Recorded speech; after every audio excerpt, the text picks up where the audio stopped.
Sambutan Isra dan Mi'raj disemarakan lagi dengan ceramah khas yang akan disampaikan oleh Yang Mulia Profesor Dr. Ustaz Haji Abdul Somad, penceramah khas dari Republik Indonesia.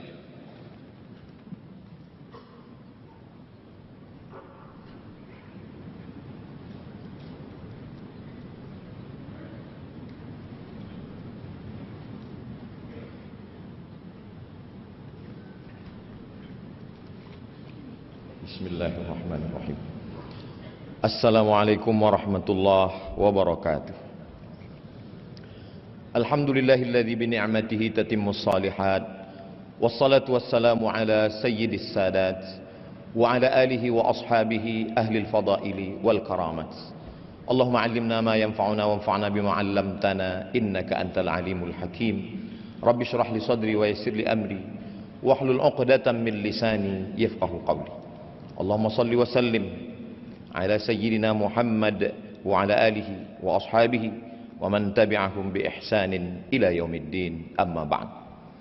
Menghadap ke hadapan majlis ke bawah duli yang maha mulia Paduka Sri Baginda Sultan Haji Hasan Al-Bolkiah Mu'izzuddin wad Daulah Ibni Almarhum Sultan Haji Omar Ali Saifuddin Sa'dul Khairi wad Din Sultan dan yang di-Pertuan Negara Brunei Darussalam.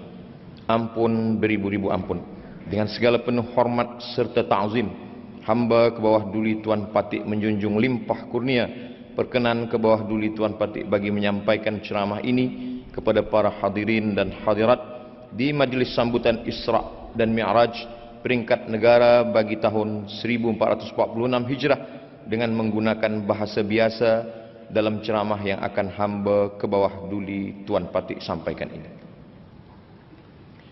Tajuk yang dilimpahkan kepada Patik adalah sembahyang mencerdaskan minda. Apakah betul sembahyang itu boleh mencerdaskan minda? Maka syarat orang yang sembahyang mesti ada minda, baligh, berakal. Walaupun dia baligh umur sampai, tapi kalau tidak berakal maka dia tidak wajib sembahyang. Rufi'al qalamu an thalathatin. Ada 3 jenis manusia yang amalannya tidak dicatat. Malaikat tidak menulis amal dia.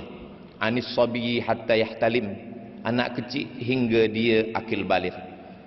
Anin naim hatta yastayqis, orang tidur hingga dia terjaga. Anil majnun hatta yafiq, orang gila hingga dia sihat daripada penyakitnya. Ketiga-tiga manusia ini tidak wajib sembahyang, sebab tiada minda yang boleh dia pakai untuk mengingat Allah Subhanahu wa ta'ala. Orang Arab menggunakan untuk minda ini, mereka kata menggunakan 3 huruf, aqala. Ketika mereka menggunakan kain penutup kepala, mereka takut kain itu terbang dihembus angin, maka kain itu diikat dengan satu tali. Mereka menyebut tali pengikat itu sebagai iqal. Iqal dari kata akal. Akal mengikat. Kenapa akal itu disebut mengikat? Kerana dia mengikat hawa nafsu. Maka dalam pepatah Melayu dikatakan, manusia dipegang cakapnya, sedangkan haiwan dipegang talinya. Bila ada orang yang cakap tiada berdasar daripada minda yang sihat, maka dia perlu diikat dengan tali. Orang Melayu mengatakan bahawa akal sebagai alat pengukur. Dalam satu peribahasa dikatakan, kalau galah panjang sejengkal, jangan laut hendak diduga. Galah adalah akal. Jangan pernah untuk mengukur Allah Subhanahu wa ta'ala dengan akal yang pendek. Ketika seorang muslim mengangkat tangannya takbiratul ihram, maka saat itu minda diguna untuk mengingat 7 perkara. Yang pertama, saya sedang sembahyang, usolli. Sembahyang saya sembahyang fardu, bukan sunat. Sembahyang saya sembahyang zuhur, bukan asar, bukan maghrib, bukan isya, bukan subuh. Selepas itu dia katakan, usolli fardal maghribi, 3 rakaat, 4 rakaat, 2 rakaat. Dia katakan arba'a rakaatin. Adaan, bukan qada, bukan i'adah, lillahi ta'ala. Itulah yang terkumpul dalam talaffuz bin niat usolli yang diucapkan setiap muslim. Usolli fardaz zuhri arba'a raka'atin adaan ma'muman lillahi ta'ala. 7 perkara itu dia ingat kuat-kuat. Pada saat itu minda dia sedang dicerdaskan dengan mengingat perkara-perkara itu. Jika ada seorang muslim kerana sibuk dengan sosial media, dengan televisi, kemudian dia lupa mengingat sesuatu, lalu dia angkat takbiratul ihram, maka sepakat semua mazhab, batallah solatnya. Dalam mazhab yang kita pakai, mazhab Melayu, di bumi Melayu, mazhab Imam Muhammad bin Idris Asy-Syafi'i, niat di dalam takbiratul ihram, muqaranah namanya. Disebut dengan muqaranah kerana sejalan antara niat dengan takbir. Ketika seorang muslim mengatakan Allahu Akbar, maka saat itu di dalam takbir itu saya sembahyang fardu zuhur 4 rakaat, 4 rakaat adaan ma'muman atau imaman lillahi ta'ala. Seandai pun dia pakai mazhab yang lain, mazhab Imam Hanafi, mazhab Imam Maliki, mazhab Imam Syafi'i, niat tetap sebelum takbiratul ihram. Tidak ada satu pun mazhab yang berniat selepas takbiratul ihram. Bila seorang tidak menggunakan mindanya pada takbir itu, kemudian dia mengangkat tangan Allahu Akbar, selepas itu dia ragu zuhur kah, asar, maghrib kah atau isya, maka batallah salatnya menurut semua mazhab. Begitulah Allah Subhanahu wa taala ingin supaya seorang muslim tajam akal dan fikirannya, supaya dia senantiasa menjaga mindanya. Lalu kemudian setelah itu dia menyerahkan semua perkara kepada Allah Subhanahu wa taala. Ada 3 yang melalaikan manusia. Yang pertama, Allahu Akbar, Allah yang maha besar. Yang lain daripada itu, masalah hidupnya, ujian hidupnya, semuanya kecil di hadapan Allah, maka dia katakan Allahu Akbar kabira. Lalu kemudian selepas itu dia serahkan semua pujian milik Allah, walhamdulillahi katsira.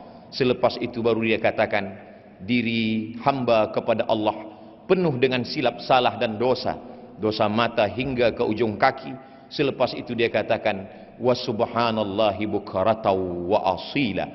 I'jabul mar'i binafsihi unwanu dha'fi aqlihi. Kekaguman, ujub terhadap diri manusia adalah punca daripada kelemahan minda. Minda yang kuat merasa diri bukan apa-apa, la haula wala quwata illa billahil aliyil azim. Ada 3 kerja minda. Yang pertama mengingat, yang kedua berfikir, yang ketiga sadar, kesadaran, awareness. Sekarang banyak orang yang tidak sadar apa yang dia katakan, apa yang dia ucapkan, apa yang dia perbuat. Maka ketika salat, orang sedang menjaga kesadarannya. Muslim mengatakan sadar itu adalah khusyuk. Wa khasha'atil aswatu lirrahman. Suara-suara semua bersimpuh sujud kepada Allah Subhanahu wa ta'ala. Ketika orang sedang salat, maka dia menggunakan minda untuk mengingat apa yang dia katakan, apa yang dia baca. Syekh Ali Jum'ah mengatakan, untuk membantu kekhusyuan, maka nafas mesti diatur. Dalam takbiratul ihram, 1 nafas, Allahu Akbar. Dalam iftitah, muslim boleh membaginya ke dalam 4 nafas. Allahu Akbar kabiran walhamdulillahi katsiran wa subhanallahi bukratan wa asila. Wajjahtu wajhiya lilladzi fataras samawati wal arda hanifan musliman wa ma ana minal musyrikin. Inna salati wa nusuki wa mahyaya wa mamati lillahi rabbil alamin. La syarika lahu wa bidzalika umirtu wa ana minal muslimin. Apakah Nabi Muhammad SAW itu kalau salat mulutnya bergerak atau diam sahaja? Tabi'in tidak pernah melihat Nabi. Maka tabi'in yang tidak pernah berjumpa melihat Nabi bertanya kepada sahabat Nabi, Sahabat itu bernama Khabbab ibnul Arth. Ya Khabbab, wahai Khabbab, apakah Nabi itu kalau sembahyang mulutnya bergerak? Kata Khabbab, ya, Nabi itu kalau sembahyang mulutnya bergerak. Maknanya dia membaca, bukan diam. Kalau mulut Nabi bergerak, dari mana engkau boleh mengetahui mulut Nabi itu bergerak? Khabbab menjawab, saya tahu mulut Nabi bergerak karena saya melihat bittirabi lihyatih, kerana janggut Nabi bergerak. Janggut Nabi bergerak kerana rahangnya bergerak. Rahang bergerak kerana mulut membaca. Itulah mengapa sembahyang itu disebut dengan qiraah, bukan mutala'ah. Kalau membaca di dalam hati, bahasa Arabnya mutala'ah. Tapi kalau membaca dengan mulut berbunyi, maka disebut dengan qiraah. Apakah bersuara atau tidak? Kalau suara kita didengar orang lain, namanya waswasa. Alladzi waswisu, berbisik.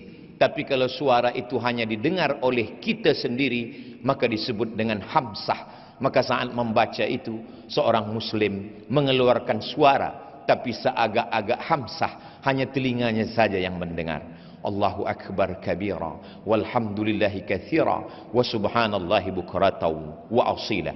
Ketika sedang salat, seorang muslim yang miskin, dia sedang dinaikkan darjahnya ke tempat yang tinggi. Seorang muslim yang kaya, dia sedang disedarkan dirinya bahwa dia tiada punya apa-apa. Saat itu dia sedang berkata, inna salati wa nusuki wa mahyaya wa mamati lillahi rabbil alamin. Kemana dia menghadap? Saat itu dia sedang menghadap kepada wajjahtu wajhiya lilladzi fataras samawati wal arda hanifan musliman wa ma ana minal musyrikin. Selepas itu barulah dia berserah, sebenar-benar berserah kepada Allah Subhanahu wa taala. Semua yang mengganggu dalam hati, dalam fikiran, dalam bisikan telinga, dalam lintasan hati, dia halau. Semua itu dia halau dengan ta'awuz. Dalam mazhab Syafi'i, ta'awuz, a'udzubillah, diucapkan dalam setiap rakaat. Kalau solat zuhur 4 kali ta'awuz. A'udzubillahi minasyaitonir rajim. Mengamalkan firman Allah, idza qara'tal Qur'an, kalau engkau membaca Al-Quran, fasta'iz billah, mintalah perlindungan kepada Allah Subhanahu wa taala. Manusia senantiasa merasa takut, merasa cemas, merasa sendiri, maka pada saat itu dia sedang merasa besar. Saya bersama dengan Allah. A'udzubillah minasyaitonir rajim. Setelah itu barulah dia sadarkan dirinya bahwa dia dalam rahmat kasih sayang Allah. Bismillahirrahmanirrahim. Rahman juga sayang, Rahim juga sayang. Apa beza Rahman dan Rahim? Rahman semua mendapat.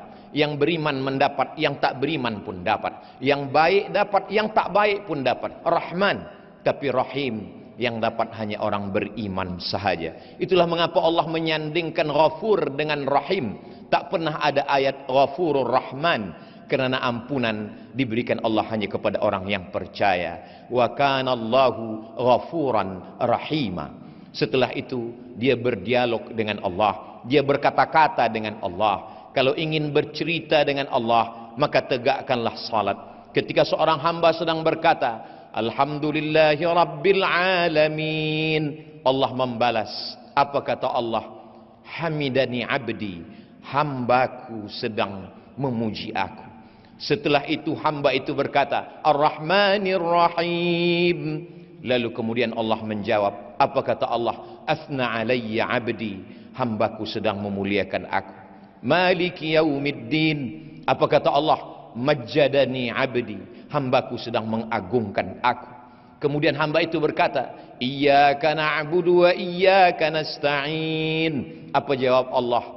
Sa'alani abdi, hambaku sedang meminta kepadaku. Ihdinas siratal mustaqim. Apa jawab Allah? Wali abdi ma sa'al, hambaku mendapatkan apapun yang dia mintakan.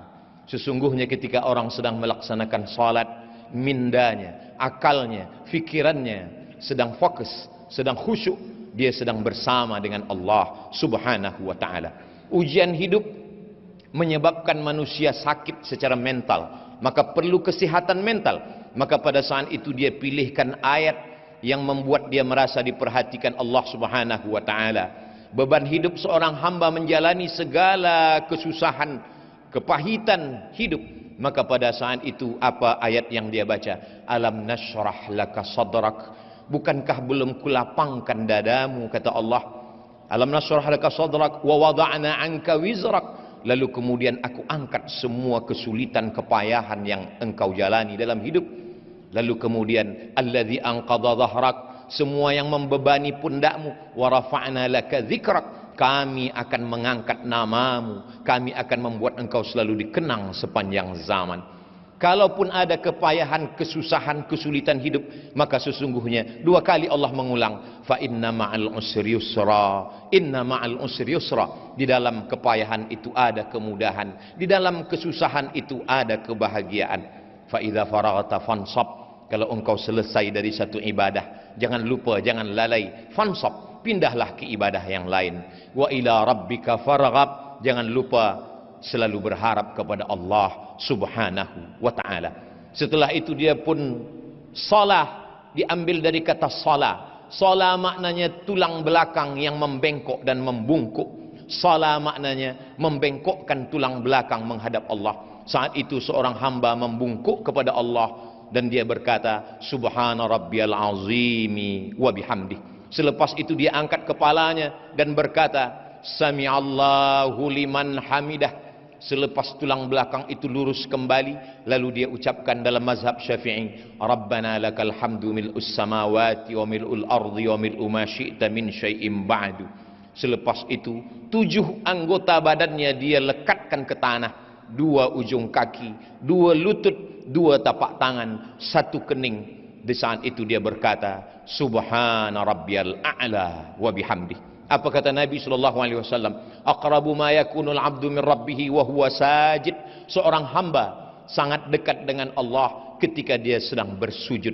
Disitulah letak keadilan Allah. Seandainya Nabi mengatakan orang paling dekat dengan Allah ketika dia di Makkah, menangislah orang miskin. Bagaimana dia boleh sampai ke Baitullah? Seandainya Nabi mengatakan orang paling dekat dengan Allah ketika dia sedang di padang Arafah, betapa orang susah tak mendapatkan kemuliaan itu. Tapi betapa adilnya Allah. Apa kata Nabi? Aqrabu ma yakunul abdu min rabbihi wa huwa sajid. Orang paling dekat dengan Allah ketika dia sedang bersujud. Yang miskin dan yang kaya, rakyat jelata siapapun jua, boleh menempelkan keningnya ke lantai dan berbisik. Kalau makhluk di bumi tak ada lagi tempat mengadu, kawan sudah menjadi lawan, sahabat menikam dari belakang, menggunting dalam lipatan, menjegal kawan seiring, maka saat itu berbisiklah ke tanah, maka malaikat di langit akan mengabulkan segala doa-doa. Subhana rabbiyal a'la wa bihamdih. Di saat duduk di antara 2 sujud, itulah doa yang paling panjang. Walaupun duduk antara 2 sujud itu paling pendek dalam sembahyang, tapi sesungguhnya seorang mukmin doa yang paling panjang, 8 permohonannya kepada Allah. Rabbighfirli warhamni wajburni warfa'ni warzuqni wahdini wa'afini wa'fu anni. Itulah doa yang paling panjang. Dalam tegak, dalam ruku', dalam sujud, tak ada permohonan sampai 8 permohonan itu duduk di antara 2 sujud.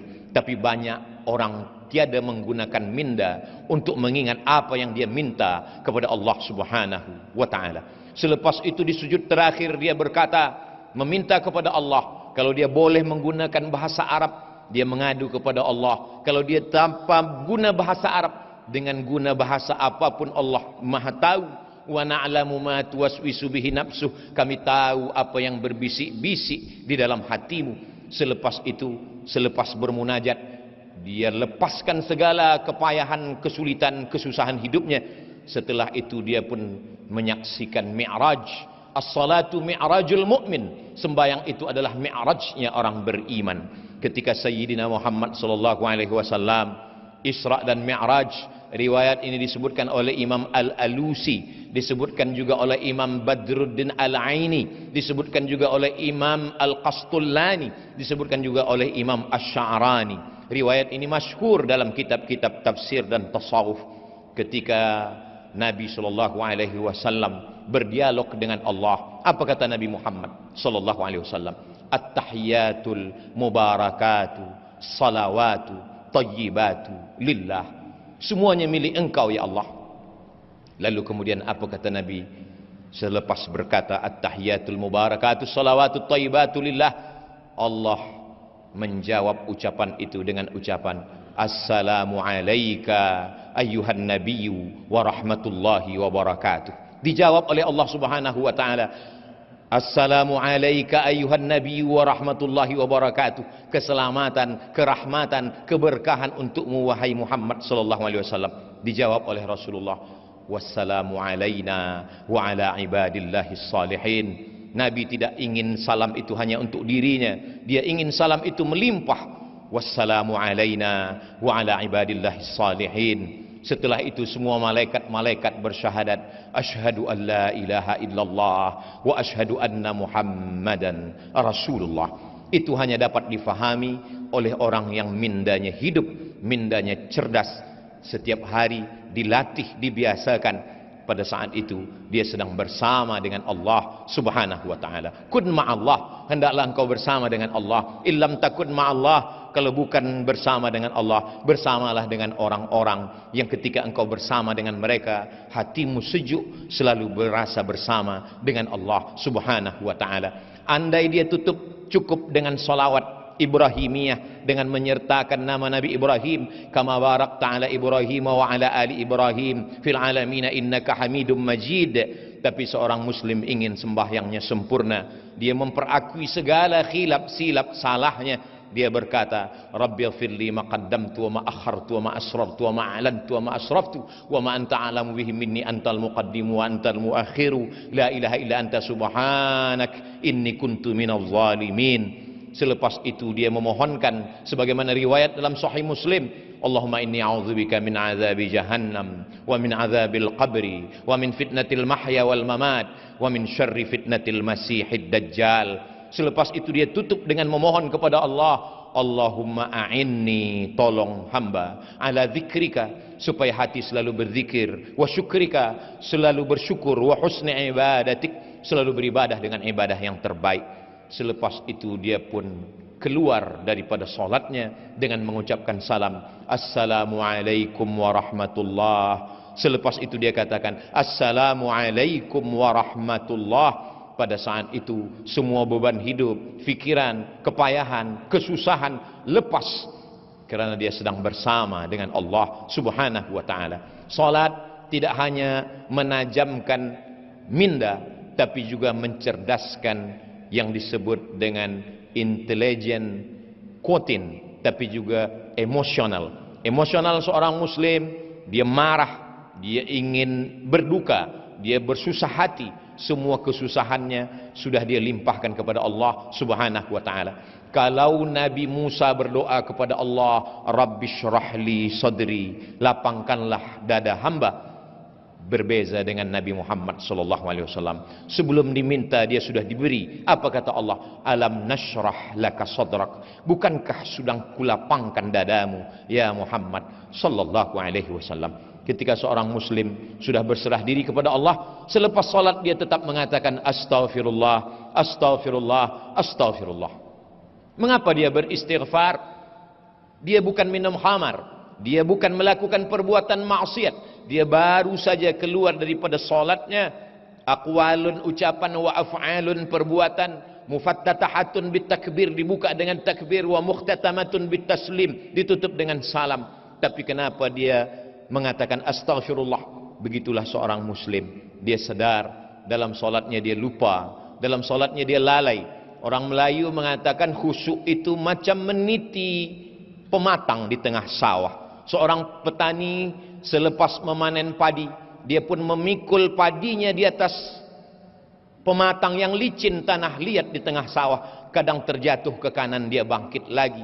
Kadang terlepas kaki ke kiri, dia tegak kembali. Begitulah menjaga kekhusyuan. Selepas itu dia sedarkan dirinya, astaghfirullahalazim alladzi la ilaha illa huwal hayyul qayyum wa atubu ilaih. Selepas itu dia berzikir subhanallah walhamdulillah la ilaha illallah. Selepas itu dia berdoa, ad-da'i wal mu'amminu fil ajri sawa, yang berdoa dan yang mengaminkan sama-sama dapat pahala. Hari ini banyak orang tidak lagi mahu berdoa selepas sembahyang meninggalkan masjid, padahal itu adalah satu saat, suatu waktu yang dipilih oleh Allah Subhanahu wa taala, waktu mustajab untuk berdoa. Maka ketika imam membaca, sesungguhnya Nabi Ibrahim, Nabi Musa alaihissalam berdoa, Nabi Harun mengaminkan. Apa kata Allah dalam Al-Quran? Qad ujibat da'watukuma, doa kamu berdua sudah dikabulkan Allah. Padahal yang berdoa hanya Nabi Musa, Nabi Harun hanya mengaminkan. Nabi Musa berdoa, Nabi Harun mengaminkan. Jibril berdoa, Nabi Muhammad SAW mengaminkan. Suatu ketika Nabi Muhammad SAW turun dari mimbarnya, dari lantai aras yang pertama Nabi mengatakan amin, yang kedua Nabi mengatakan amin, yang ketiga Nabi mengatakan amin. Sahabat bertanya, lima fa'alta ya Rasulullah, mengapa engkau lakukan ini wahai Rasulullah? Kami mendengar engkau mengatakan amin 3 kali, tapi kami tak mendengar ada satu pun yang berdoa. Nabi Muhammad SAW mengatakan, saya baru saja mendengar malaikat Jibril berdoa, 3 doa Jibril. Bu'adan liman adraka Ramadan falam yughfarlah, celakalah orang yang berjumpa dengan Ramadan tapi tidak diampunkan dosanya. Maka Nabi Muhammad SAW mengatakan amin. Yang kedua, bu'adan liman adraka walidahul kibara ahaduhuma aw kilahuma falam yudkhilahul jannah, binasalah orang yang berjumpa dengan ayah ibunya tapi dia tidak berbakti kepada mereka berdua sehingga dia tidak masuk surga. Maka Nabi mengatakan amin. Yang ketiga, bu'dan liman dzukirta walam yusalli alaika, celakalah orang yang ketika disebut namamu tapi dia tidak mahu berselawat kepadamu. Allahumma salli ala Sayyidina Muhammad wa ala ali Sayyidina Muhammad. Nabi mengatakan amin. Itulah dalil para ulama kita mengaminkan doa para imam. Dan ketika kita berzikir, malaikat-malaikat memanggil malaikat yang lain, halummu ila hajatikum, wahai malaikat yang lain, marilah kemari, inilah yang kamu cari, majlis-majlis zikir. Selepas berzikir dan berdoa, lalu kemudian semua malaikat-malaikat itu berkata, qumu maghfuran lakum, tegaklah berdiri, kamu semua sudah diampunkan Allah Subhanahu wa taala. Keluar dari masjid, semua mengucapkan doa, Allahumma inni as'aluka min fadlik. Kenapa ketika masuk masjid Allah maftahli abwaaba rahmatik? Kerana di dalam masjid malaikat sudah menunggu dengan doanya, Allahumma firlahu warhamhu, Allahumma firlahu warhamhu, curahkan rahmatmu untuk mereka. Tapi ketika manakala keluar dari masjid, kita meminta Allahumma inni as'aluka min fadlik, kita minta rezeki karunia Allah. Kerana di luar masjid mencari rezeki, idza qudiyatis salah, kalau salat sudah dilaksanakan, fantashiru fil ard, bertebaranlah di atas muka bumi, wabtaghu min fadlillah, carilah karunia Allah. Orang yang mencari karunia Allah adalah manusia dengan minda yang cerdas selepas dia bermunajat, berdoa kepada Allah Subhanahu wa taala. Semakin banyak ibadah, semakin lama salat khusyuk, semakin cerdas fikiran, akal, budi manusia, karena dia sedang bersama dengan Allah dan dia sedang mengucapkan salam di hadapan Rasulullah. Assalamu alayka ayyuhan nabiyyu wa rahmatullahi wa barakatuh. Ampun beribu-ribu ampun. Demikianlah sahaja yang hamba ke bawah duli Tuan Patik dapat sampaikan di majlis yang diberkati ini. Hamba ke bawah duli Tuan Patik menjunjung beribu ampun jika terdapat sebarang suruk langkah dan tutur kata yang kurang manis di sepanjang perkongsian hamba ke bawah duli Tuan Patik itu tadi. Segala yang hamba baik itu adalah yang baik-baik datang dari Allah Subhanahu wa taala, dan apa yang sebaliknya adalah dari hamba ke bawah duli Tuan Patik sendiri. Sekian, wabillahi taufiq wal hidayah. Wassalamualaikum warahmatullahi wabarakatuh. Hamba ke bawah duli Tuan Patik menjunjung anugerah. Jadi kalau seorang raja Saudi meninggal, kemudian terjadi chaos politik, ya, maka itu tanda sudah dekatnya jadwal hudur Al-Mahdi, hadirnya pemimpin umat Islam Al-Mahdi. Ya. Nah, kita selama ini kalau mendengar ada kematian seorang raja Saudi, kita tidak pernah dengar ada terjadi chaos, Pak, kekacauan. Tapi banyak pengamat yang menilai jika Raja Salman meninggal dalam waktu dekat, maka dalam hadis itu diisyaratkan, ya, itulah saat akan datangnya hadirnya Al-Mahdi, ya kan? Padahal jadwal kedatangan Al-Mahdi tampaknya tidak lama lagi, Pak. Maka jauh lebih penting kita mempersiapkan diri menjadi calon-calon Safful Mahdi, barisan Al-Mahdi.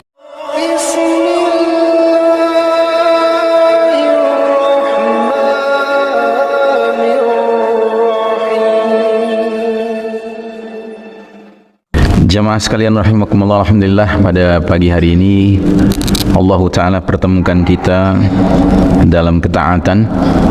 Kita awali hari dengan salat subuh berjamaah. Mudah-mudahan salat kita tadi diterima Allah Subhanahu wa Ta'ala. Salawat salam sejahtera kita doakan tercurah kepada manusia pilihan teladan kita bersama Nabiullah Muhammad sallallahu alaihi wasallam, keluarganya, sahabatnya dan para pengikutnya yang setia hingga akhir zaman, dan semoga kita termasuk umat beliau yang berhak menerima syafaatul uzmah beliau di hari berbangkit nanti. Amin ya rabbal alamin. Saudara sekalian rahimakumullah, pembahasan kita pagi hari ini seperti yang tadi sudah diumumkan berkaitan dengan ensiklopedia akhir zaman. Sebenarnya ensiklopedia akhir zaman ini nama sebuah buku, Pak. Buku yang ditulis seorang ulama dari Palestina namanya Dr. Muhammad Ahmad Al-Mubayyad. Tapi intinya adalah apa yang kami sampaikan ini banyak berkenaan dengan kondisi akhir zaman, ya, kondisi di akhir zaman berdasarkan nas-nas sabda-sabda Nabi Muhammad sallallahu alaihi wasallam. Dan sesungguhnya bahasan kita sangat luas sekali. Saya telah mempersiapkan kajian tentang ma'rifatuz zaman, mengenali zaman, yang terdiri dari 8 poin, ya. Dan sudah barang tentu tidak mungkin pagi hari ini kita selesaikan keseluruhan 8 poin itu, Pak. Tapi sebagai gambaran saja, 8 poin itu adalah: pertama, kita dewasa ini umat Islam sedang berada di babak paling kelam dalam sejarah umat Islam, ya. Yang kedua, kita umat Islam hari ini sedang berada di era di mana kaum muslimin mengekor kepada kaum Yahudi dan Nasrani atau the Western civilization, peradaban barat, ya.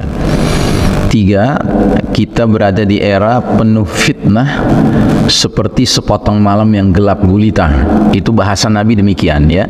Dan ini masing-masing ada pembahasannya tersendiri. Yang keempat, kita berada di era di mana fenomena riddah merebak di tengah kaum muslimin, ya. Riddah itu artinya kemurtadan, Pak, ya.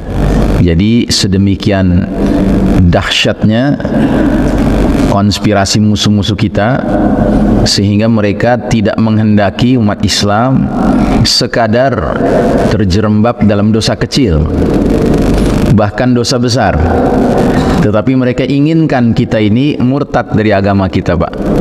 Dan sayang sekali tidak sedikit umat Islam hari ini sadar tidak sadar telah masuk ke dalam gejala riddah ini, Pak, gejala kemurtadan ini, ya. Yang kelima, kita berada di era di mana kaum muslimin dijadikan santapan yang diperebutkan oleh bangsa-bangsa lain. Ya, jadi kita seperti makanan yang begitu enak, lezat, ya, diperebutkan oleh bangsa-bangsa lain. Yang keenam, kita berada di era di mana musuh kaum beriman sudah tidak punya rasa takut akan kaum muslimin. Jadi mereka menganiaya, menzolimi, mengusir dari rumah kaum muslimin, bahkan membunuh tanpa rasa takut, ya. Yang ketujuh, kita berada di era di mana kaum muslimin terkena penyakit yang sangat mengerikan namanya al-wahn.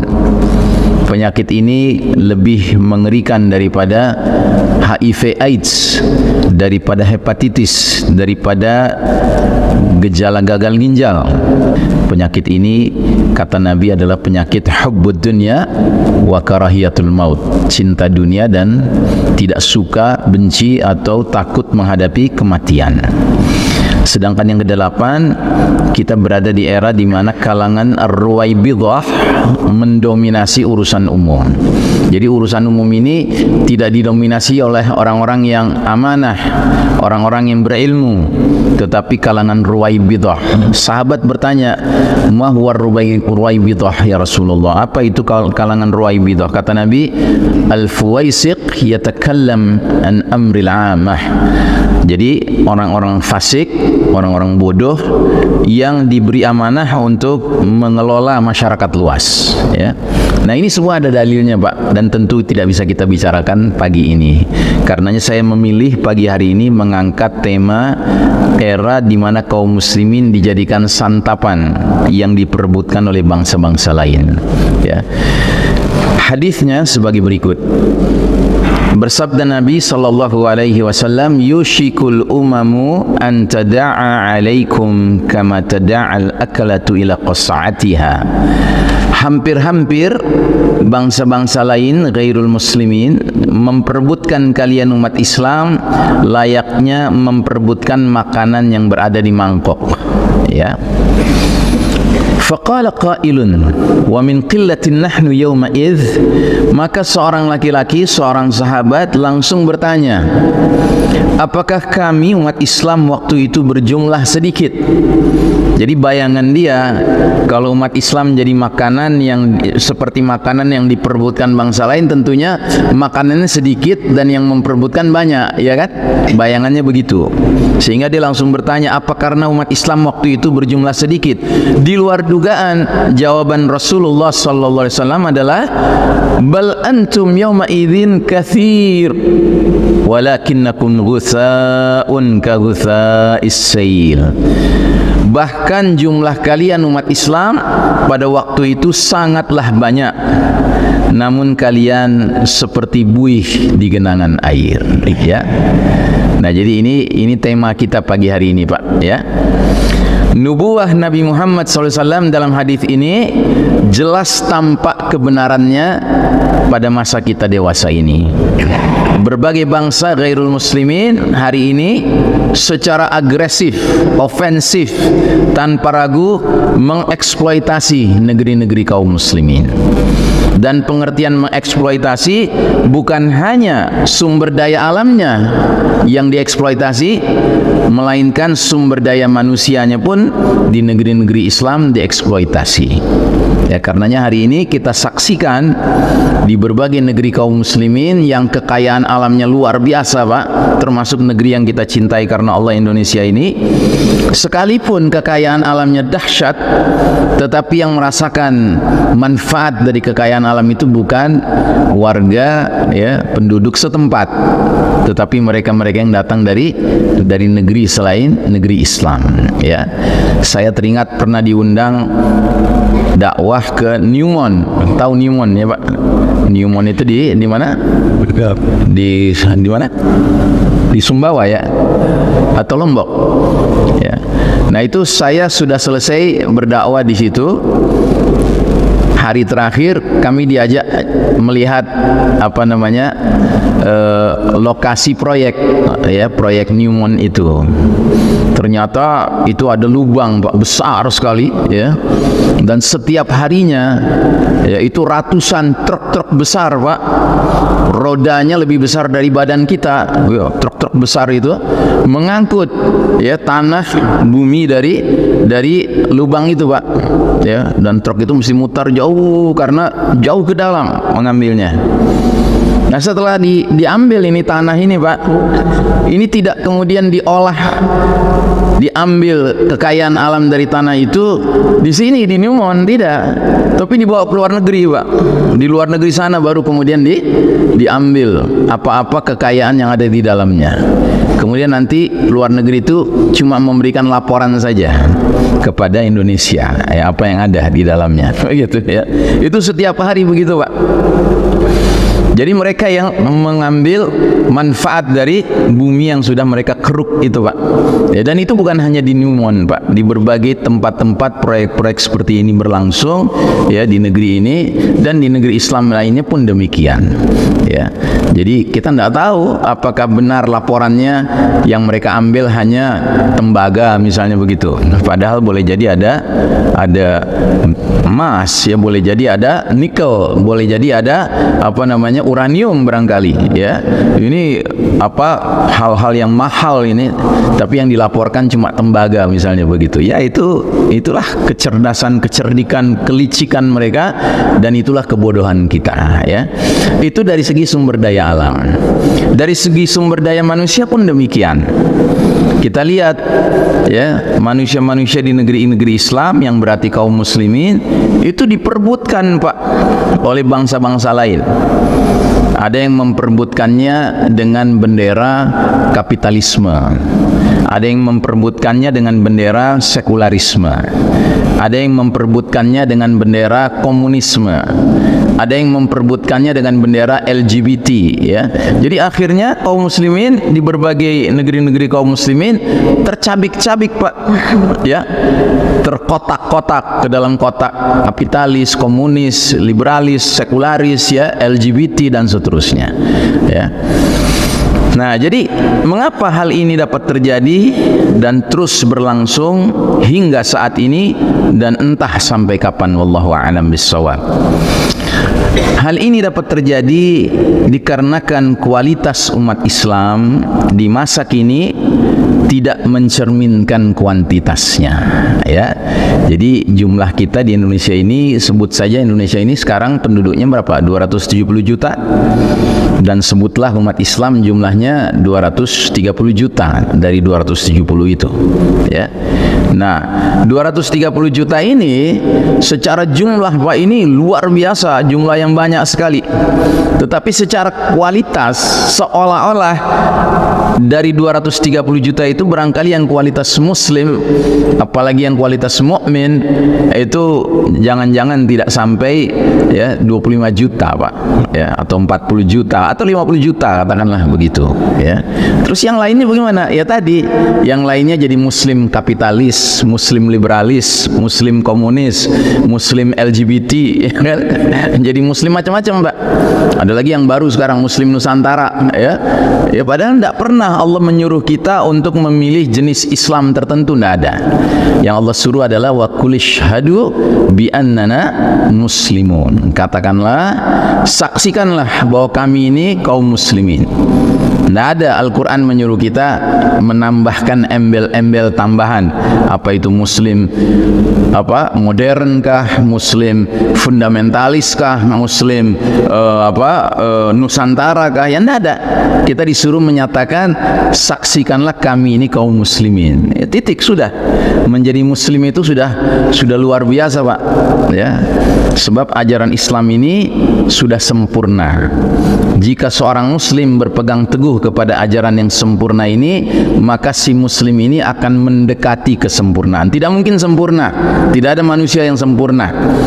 Tetapi karena agama ini sempurna dan umat Islam berpegang teguh kepada yang sempurna, maka dia mendekati yang sempurna, ya. Seperti dulu generasi terbaik umat ini, para sahabat radhiyallahu anhum ajmain, ya, mereka ini dididik oleh manusia yang paripurna, manusia yang menjadi uswatun hasanah, menjadi suri tauladan, yaitu Nabiullah Muhammad sallallahu alaihi wasallam.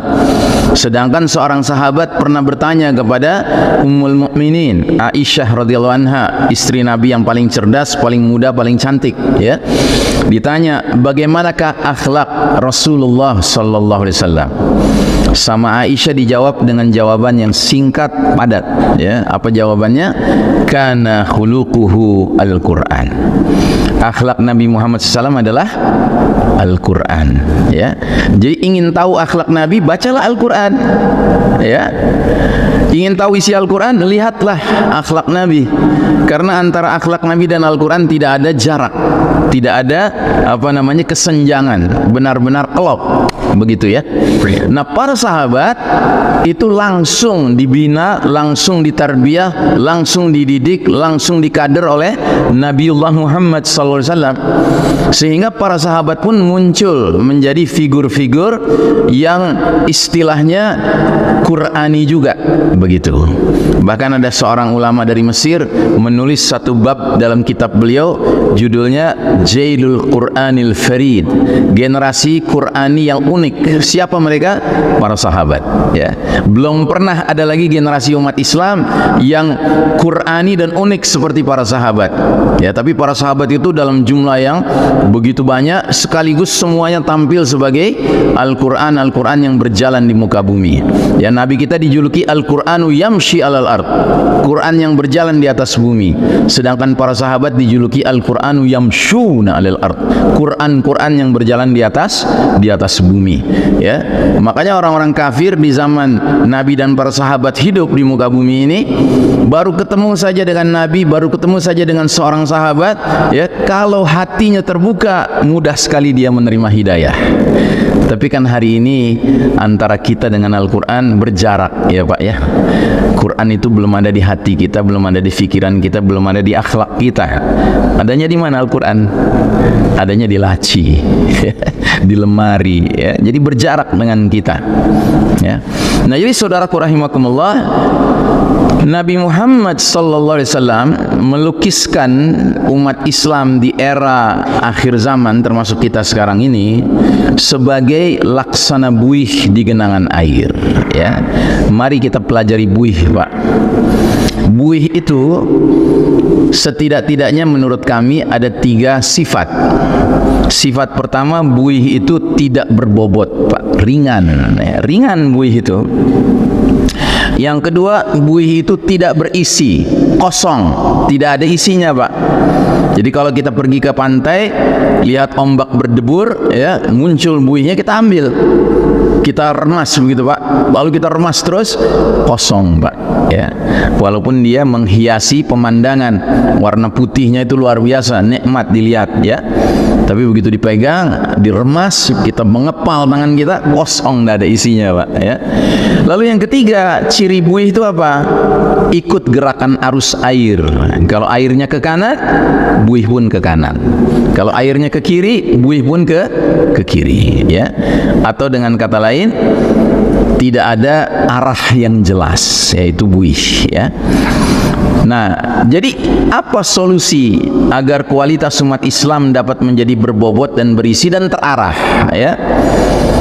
Saya memandang ada 2 solusi. Solusi pertama, diperlukan program tarbiyah syakhsiyah Islamiyah. Tarbiyah itu artinya edukasi, pendidikan, pembinaan, ya, pengkaderan, ya, pribadi muslim, ya.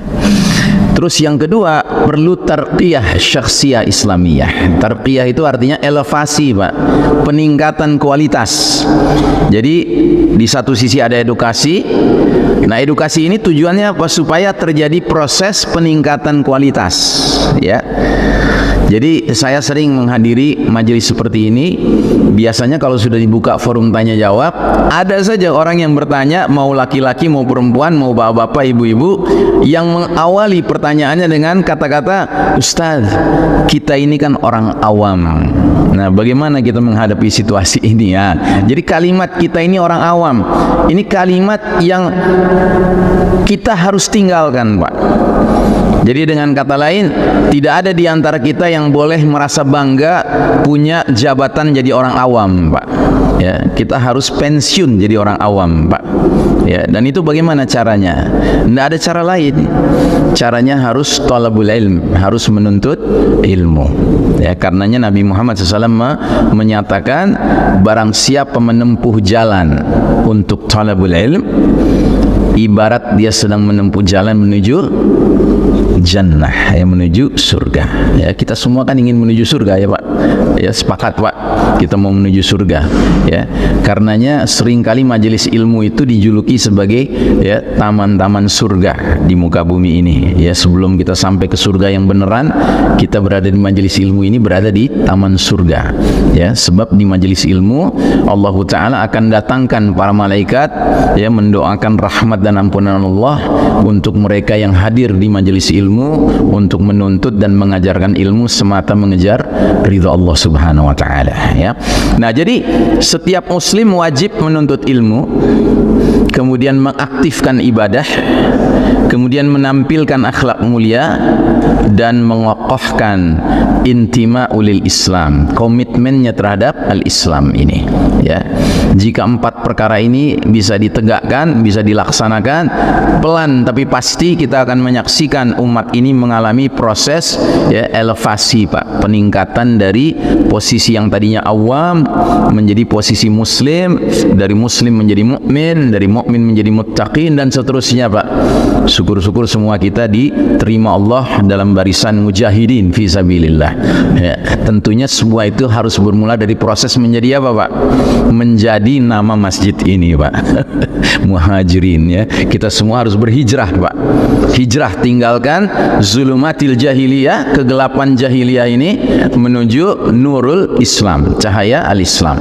Karena begitulah dahulu Nabi mendidik para sahabat, dan begitu pula generasi seperti para sahabat akan muncul kembali, ya. Karenanya Allah Ta'ala abadikan dalam surat Ar-Ra'd ayat 11 sebuah ayat yang sudah sering kita dengar tapi perlu kita kunyah-kunyah terus, Pak. Apa kata Allah Ta'ala? Ba'da auzubillahi minasyaitonir rajim, innallaha la yughayyiru ma biqaumin hatta yughayyiru ma bi anfusihim. Sesungguhnya Allah Ta'ala tidak akan mengubah keadaan satu kaum sebelum mereka mengubah keadaan diri mereka sendiri. Jadi tolong perhatikan, Pak. Di sini ada kata kaum dan di sini ada kata anfus, ya. Kaum itu artinya sekumpulan orang. Kaum, ya, kaum. Sedangkan anfus itu dari kata nafas. Nafas itu diri-diri, satu pribadi-pribadi. Jadi tidak mungkin satu kaum ini berubah kondisinya kalau tidak diawali adanya diri-diri, pribadi-pribadi yang mengubah keadaannya masing-masing, Pak. Ya, jadi harus ibda binafsik, mulailah dari dirimu. Masing-masing kita harus berlomba-lomba, fastabiqul khairat, terlibat dalam proses tarbiyah syakhsiyah Islamiyah, pembinaan, pendidikan, pengkaderan pribadi muslim agar mengalami tarqiyah syakhsiyah Islamiyah, elevasi pribadi muslim dari satu derajat ke derajat berikutnya. Nah, dalam sebuah hadis, ya, setiap orang yang kuat imannya, kata Nabi SAW, maka syaitan akan kerdil di hadapannya. Kan musuh kita syaitan, ya, Pak. Musuh kita ini syaitan. Allah Ta'ala mengabadikan dalam Al-Quran, inna syaitana lakum aduwan fattakhidhuhu aduwa innama yad'u hizbahu liyakunu min ashabis sa'ir. Sesungguhnya syaitan bagi kalian adalah musuh, maka perlakukanlah syaitan sebagai musuh. Apakah musuh kita ajak jabatan, Pak? Apa musuh kita ajak ngobrol? Apa musuh kita rangkul-rangkul? Kan tidak. Musuh itu kita apakan, Pak? Kita lawan, bahkan kita bunuh, ya. Nah, sedangkan musuh ini sudah menyatakan kebulatan tekadnya di hadapan Allah, ya. Dia bilang apa? Kata iblis, ya, iblis ini dedengkotnya syaitan, ya, Pak. Jadi komandannya syaitan itu iblis. Iblis sudah berbulat tekad di hadapan Allah. Ya Allah, karena engkau sudah menyatakan aku ini sesat, maka aku akan sesatkan hamba-hamba engkau. Ya, aku akan datangi mereka dari depan, dari belakang, dari kanan, dari kiri, dan engkau tidak akan jumpai kebanyakan mereka pandai bersyukur. Kebanyakan mereka akan pandai kufur, ya, karena hasil provokasi iblis dan hizbus syaitan, bala tentaranya, partai syaitan, ya. Nah, jadi musuh kita ini syaitan, Pak, ya. Dan karena musuh kita ini syaitan, kita harus tahu apa kiatnya untuk menghadapi musuh ini. Nah, Nabi memberikan, innal mu'mina la yundi syayatinahu kama yundiya ahadukum ba'irahu fis safar. Sesungguhnya orang beriman akan sanggup menundukkan syaitan-syaitannya sebagaimana salah satu dari kalian sanggup menundukkan untanya ketika dalam perjalanan, ya. Kalau sekarang kita tidak naik onta ya Pak. Kita sekarang naik mobil, naik motor, ya kan? Kalau sama sekali kita nggak punya pengetahuan tentang bagaimana kita mengendalikan mobil kita, motor kita, bagaimana mungkin kita akan bisa mengendarainya? Nah begitu juga dengan dahulu zaman menggunakan onta, kuda, keledai sebagai alat perjalanan transportasi, maka Nabi mengatakan kemampuan seorang mukmin menundukkan setannya ibarat kemampuannya menundukkan ontanya, ya. Nah dalam hadis yang lain Rasulullah SAW bersabda, inni la anzuru ila syayatinil insi wal jinni qad farru min Umar bin Khattab radhiyallahu an. Kata Nabi khusus mengenai sahabat yang bernama Umar bin Khattab radhiyallahu an, sungguh aku melihat setan dari kalangan manusia dan jin itu lari dari Umar bin Khattab. Masya Allah Ta'ala, ya Pak. Jadi Umar bin Khattab itu sedemikian sadis. Tahu sadis Pak? Sabar dan disiplin, ya, itu sadis, ya. Jadi Umar bin Khattab itu sadis Pak. Dia sabar dan disiplin menghadapi setan, sehingga dia jalan sendiri saja itu setan lari Pak. Baik setan dari kalangan manusia maupun setan dari kalangan jin. Dalam hadis yang lain kata Nabi, walladzi nafsi biyadihi ma laqiyaka syaitanu qat salikan fajjan illa salaka fajjan ghaira fajjik. Demi yang jiwaku ada dalam genggamannya, kata Nabi, demi Allah maksudnya, syaitan tidaklah menemui engkau Umar sama sekali ketika engkau melewati satu jalan, melainkan syaitan kala itu akan mencari jalan yang lain selain jalanmu. Masya Allah. Jadi Umar itu tidak perlu macam-macam Pak menghadapi setan. Dia jalan saja sendirian Pak. Itu setan kalau sudah melihat Umar melewat jalan itu, lebih baik setan menyingkir saja, ya. Nah, ini kualitas para sahabat Pak, seperti itu, ya. Jadi jangankan harus sekian orang menghadapi satu setan. Ini Umar sendirian, setan berkumpul saja bubar Pak perkumpulannya, majelisnya bubar. Ya, karena mereka takut sekali dengan Umar yang begitu sabar dan disiplin menghadapi setan. Kalau kita zaman sekarang, yang terjadi sebaliknya Pak. 5 orang muslim, laki-laki semua, jalan di malam hari, malam Jumat, lewat suatu kuburan, ada suara, itu 5 muslim tuh lari semua Pak. Gitu, padahal belum lihat setannya, ya. Alangkah jauhnya perbedaan kita dengan, ya, khairul qarn, sebaik-baik generasi para sahabat radhiyallahu anhum ajmain. Dan yang seperti ini Pak, di kalangan para sahabat itu bertaburan mentalitas seperti ini.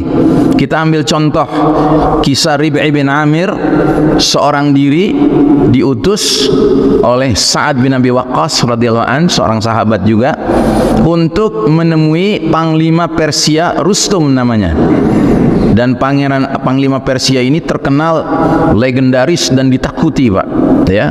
Ingat dulu sewaktu Nabi dan para sahabat berjuang di Jazirah Arab, ada 2 superpower Pak. Di sebelah barat ada Romawi, di sebelah timur ada Persia. Nah, jadi Persia ini suatu ketika di zaman Umar bin Khattab radhiyallahu anhu ingin ditaklukkan oleh umat Islam. Maka Umar bin Khattab mengutus komandan bernama Sa'ad bin Abi Waqqas radhiyallahu anhu untuk membawa pasukan ke tepi negeri Islam berbatasan dengan Persia. Tapi sebelum terjadi apa-apa, ya, adalah kebiasaan umat Islam mengirim duta terlebih dahulu kepada pihak musuh, ya. Dalam hal ini Sa'ad bin Abi Waqqas memilih sahabat Rib'i bin Amir radhiyallahu an untuk pergi menemui panglima Persia Rustum. Maka seorang diri berangkatlah Rib'i mengendarai kudanya melewati padang pasir. Ternyata dari kejauhan Rib'i sudah melihat tendanya Rustum. Dari mana dia tahu itu tendanya Rustum? Karena di depan tenda itu, di depan pintunya sudah digelar karpet panjang, karpet kehormatan untuk menerima tamu, ya. Karpetnya panjang, ya. Nah, ketika Rib'i mendekati karpet itu, dia mau turun dari kudanya, tapi dia dapati karpet itu panjang sekali, Pak. Sedangkan dia sudah lelah berkuda. Buat apa dalam rangka menghormati karpet harus turun jalan kaki, makin lelah kan? Akhirnya sama Rib'i apa yang dia lakukan? Ya sudah, dia naiki saja karpet itu dengan kuda-kudanya. Bahkan dia ingin kalau bisa dia masuk langsung dengan kudanya ke dalam tenda itu lewat pintu itu. Tapi pintunya pendek. Tidak mungkin kuda itu bisa masuk ke dalam pintu itu. Akhirnya dia turun. Begitu dia mau masuk tenda itu, ternyata pintunya dibuat rendah, Pak. Sehingga terpaksa kalau mau masuk lewat pintu itu harus menunduk, ya. Nah, kata Rib'i dalam hatinya, Panglima Persia ini pintar juga dia. Dia mengharuskan kita Muslim untuk tunduk kepada dia sebelum apa-apa. Ya, sedangkan dia yakin yang namanya ruku, tunduk, sujud itu hanya milik Allah Subhanahu wa taala. Apa yang dikerjakan? Dia kelilingi tenda itu, dia cari pintu lain, barangkali ada pintu yang lebih tinggi. Ternyata tidak ada, Pak. Dia harus lewat pintu itu. Nah, tapi tidak kehilangan akal Rib'i bin Amir. Dia masuk lewat pintu itu, dia membungkukkan badannya, tapi dia masuknya mundur, Pak. Ya. Sehingga di dalam Rustum, Panglima Persia yang musyrik, yang penyembah berhala api itu, Pak, harus menerima hal yang lebih pantas buat dirinya dari seorang Muslim tenimbang bungkukan ruku dari seorang Muslim kepada dia. Nah, ini sudah 1-0, Pak. Ini perang urat saraf ini, ya. Nah, begitu masuk, dia saksikan pemandangan seorang laki-laki di tengah tenda sedang berbaring santai di atas sebuah sofa, Pak. Sementara semua laki-laki lain berdiri mengelilingi dia memegang tombak dengan badan tegap. Yakin Rib'i ini pasti Rustum yang di tengah ini. Ini yang lainnya adalah apa? Pengawal-pengawalnya. Ya, tapi kan zaman itu belum ada Facebook, Pak, belum ada Instagram, jadi tidak tahu wajahnya Rustum macam mana. Akhirnya sama Rib'i dia tanya orang yang berdiri di sampingnya yang memegang tombak, hal anta Rustum, apa kamu Rustum? Maka orang ini menggelengkan kepala, lah, bukan. Dia tanya yang sebelahnya lagi, hal anta Rustum, atau barangkali kamu Rustum? Lah, kata yang kedua. Dia mau tanya yang ketiga yang di sebelahnya lagi. Rustum sudah kehilangan sabar. Dia berdiri lalu dia mengatakan, ana Rustum, madza turid ya Arab? Akulah Rustum, apa yang kau inginkan wahai Arab? Maka sambil tersenyum kata Rib'i, oh rupanya saya sedang berhadapan dengan suatu bangsa, suatu kaum yang sudah kalah sebelum berperang. Masya Allah, ya. Ini diplomasi canggih ini, ya. Dari mana anda tahu itu? Dari kenyataan ini, kata Rib'i. Tidak ada satu kaum bisa mengalahkan kaum lain kalau diantara kaum itu saling menyembah satu dengan lainnya. Itu, ya kan? Terus akhirnya dia bertanya, memangnya engkau membawa pesan apa? Maka dijelaskan oleh Rustum 3 perkara. Kata Rustum yang pertama, ibta'athanallahu linukhrijan nas min ibadatil ibad li ibadati rabbil ibad. Sesungguhnya kami umat Islam diutus Allah ke muka bumi ini, ke dunia ini, untuk mengeluarkan manusia dari penghambaan kepada sesama hamba untuk hanya menghamba kepada Rabb segenap hamba. Ini pertama. Yang kedua kata Rib'i, ibta'athanallahu linukhrijan nas min dayqid dunya ila si'atid dunya wal akhirah. Kami umat Islam diutus Allah ke muka bumi untuk mengeluarkan manusia dari sempitnya kehidupan dunia menuju lapangnya kehidupan dunia dan akhirat. Lalu yang ketiga kata beliau, ibta'athanallahu linukhrijan nas min jawril adyani ila adlil islami. Kami umat Islam diutus Allah ke muka bumi ini untuk mengeluarkan manusia dari kezaliman berbagai agama menuju keadilan Islam. Masya Allah, ya. Selesai pembicaraan, dia tinggalkan tenda. Belum jauh dia melangkahkan kudanya, seseorang memanggil dia. Ternyata yang memanggil ini salah seorang pengawalnya, ya, Rustum. Dia bilang, hai Arab, sebentar, saya mau bicara sama kamu. Ada apa? Ya kan? Saya mau tanya, bagaimana caranya menjadi Muslim? Maka ditanya sama Rib'i, siapa yang mau jadi muslim? Saya, katanya. Oh, yang benar, kamu mau jadi muslim, ya. Apa kamu sudah minta izin sama Rustum? Nah, ini pintar ini Rib'i, ya, diuji dia, ya. Apa kamu sudah minta izin sama Rustum, panglimamu? Gitu. Kata dia, buat apa aku minta izin kepada dia untuk menentukan jalan hidupku, sedangkan aku lahir dari rahim ibuku saja, Allah Ta'ala tidak menanyakan, ya, pendapat ibuku dan ayahku, ya kan? Masya Allah. Jadi tauhid sudah masuk ke dalam hati si orang ini, Pak. Nah ini, Pak, ini sosok, ya, para sahabat seperti itu, Pak.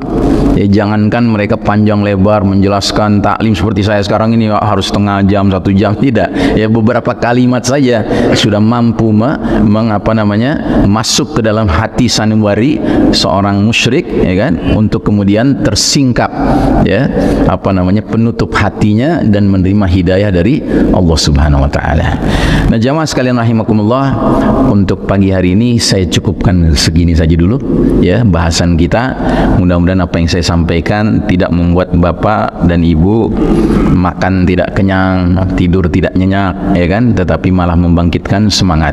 Dan sebelum saya akhiri, saya mengajak saudara-saudara sekalian untuk memperluas dan memperdalam ilmu seperti yang tadi saya amanahkan. Mari kita terlibat dalam proses tarbiyah syakhsiyah Islamiyah dengan saya merekomendasikan untuk membaca buku-buku sebagai berikut, Pak. Ini buku-buku sangat penting, ya, dalam rangka memahami ilmu akhir zaman. Salah satunya adalah buku karya Syekh Dr. Muhammad Ahmad Al-Mubayyad. Beliau ini ulama dari Palestina, Pak. Beliau menulis kitab judulnya Ensiklopedia Akhir Zaman. Ini terjemahan, ya, judul aslinya lebih panjang lagi, Pak. Al-Mawsu'atu fil Fitani wa Malahim wa Asyratus Sa'ah. Artinya ensiklopedi, ya, fitnah-fitnah, peperangan-peperangan dan tanda-tanda akhir zaman. Itu sebenarnya judul lengkapnya, ya. Kenapa saya merekomendasikan buku ini? Karena buku ini menurut hemat saya buku tentang ilmu akhir zaman yang paling komprehensif dan sistematis, Pak. Lengkap di dalamnya menerangkan tentang alamatus sa'ah, tanda-tanda hari kiamat, baik alamatus sughra maupun alamatul kubra, tanda-tanda kecil maupun tanda-tanda besar. Bahkan ketika menjelaskan tanda-tanda besar yang jumlahnya hanya 10, Syekh Al-Mubayyad memberanikan diri melakukan ijtihad, ya. Ijtihad itu artinya melakukan hipotesa bagaimana tertib urutan 10 tanda itu, mana yang lebih dahulu, apakah Dajjal, apakah Isa alaihissalam, apakah Ya'juj wa Ma'juj, apakah matahari terbit dari barat, ya. Ini tanda-tanda yang 10 itu, Pak. Ada lagi buku negeri-negeri akhir zaman. Ini juga buku Masya Allah, isinya hadis-hadis di mana Nabi sebutkan di akhir zaman ada negeri-negeri tertentu yang disebut namanya, ya. Ada negeri Syam, ada negeri Yaman, ada negeri Irak, ada negeri Persia, ada negeri Khurasan, ya, ada negeri Hind itu India, ya. Ini negeri-negeri di akhir zaman. Ada lagi 400 hadis akhir zaman, ya. Ini kita perlu miliki dan pahami karena ini hadis-hadis semuanya sudah dipilih, diseleksi, hanya yang ada yang hasan minimal, sahih maksimal, ya. Lalu ada misteri Dajjal akhir zaman, lalu ada kita berada di akhir zaman.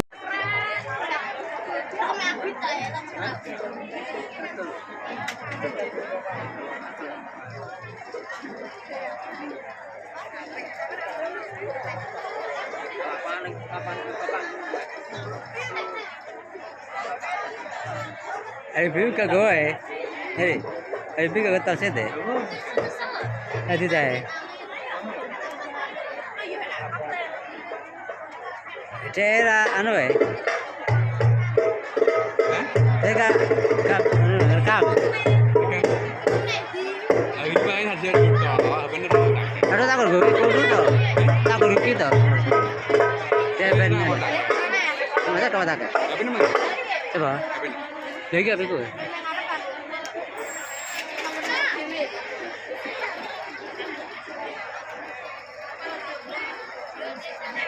Masa kamot 6 kamot?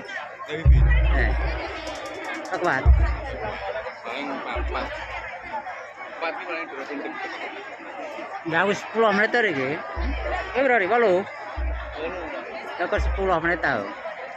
Ya ke 10 menit tuh. Lah 5 ya. Tumben naik sok kerang-kerang.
Ayo, ada bebek.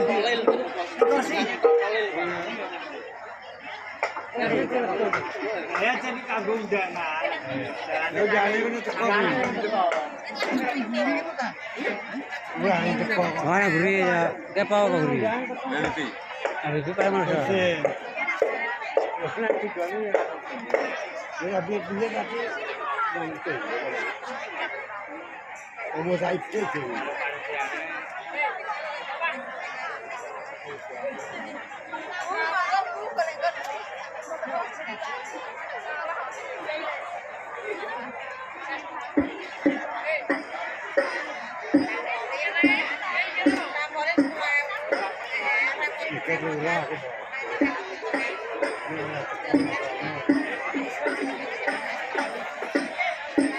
Karena Mas Brono, apa yang Mas Brono?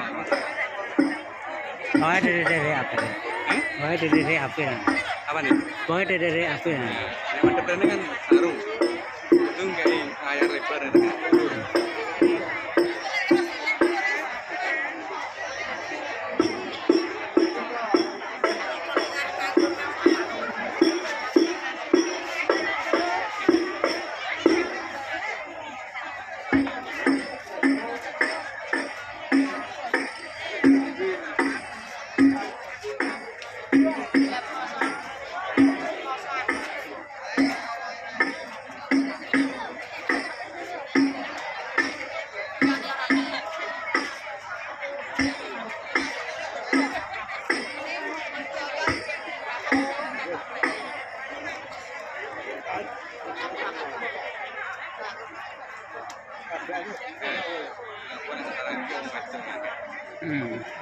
Rata-rata. Lagi ini pantai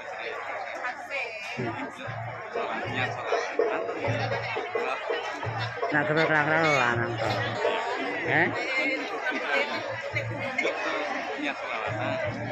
Nama cecil itu. Oh cecil ya. Ada bagoran. Rani ateka. Ini kelangkrang loh. Bisa deh.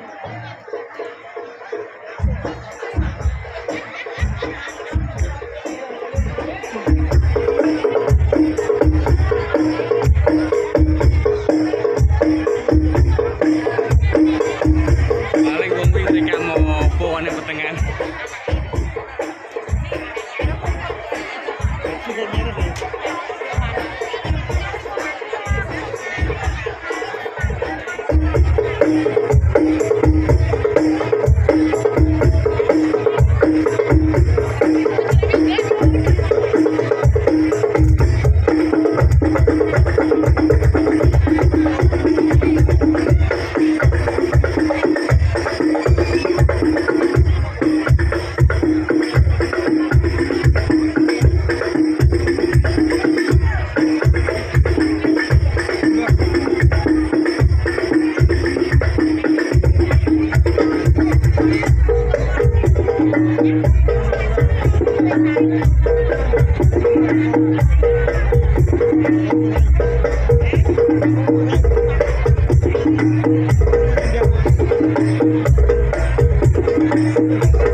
Bismillah.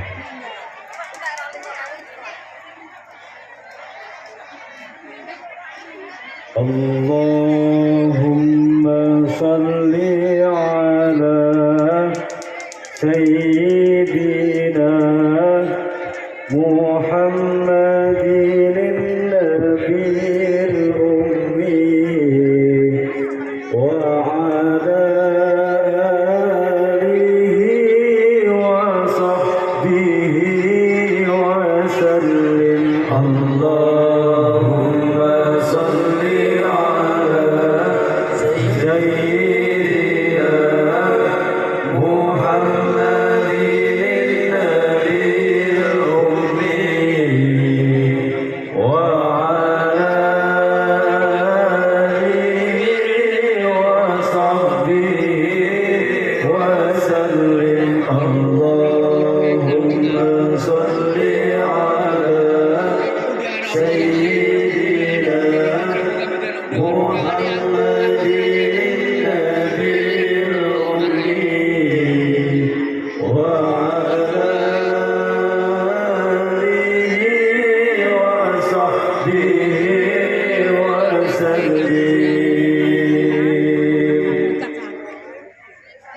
wa